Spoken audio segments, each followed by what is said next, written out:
This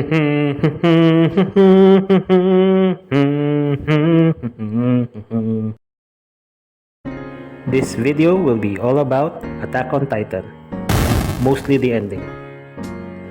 Marami ang nagsasabi na pangit daw yung ending ng Attack on Titan, pero para sa akin, it's okay. Yes, merong differences yung manga at saka yung anime, pero maganda naman yung result ng difference sa anime. Especially yung part na nag-usap si Eren at saka si Armin. Sa manga, na-bore ako dun sa part na yun, parang in-skim over ko lang yun. Pero sa anime, naintindihan ko yung conversation nilang dalawa.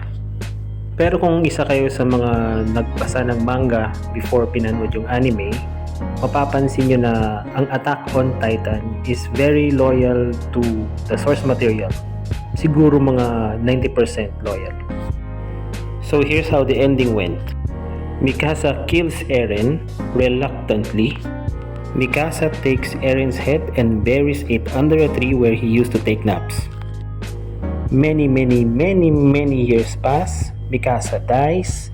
A war breaks out. The war eventually ends, and again many years pass. At yung puno na kung saan nakalibing yung ulo ni Eren naging malaki, naging giant. And this hints a repeat of history. Lalabas na naman yung mga Titans.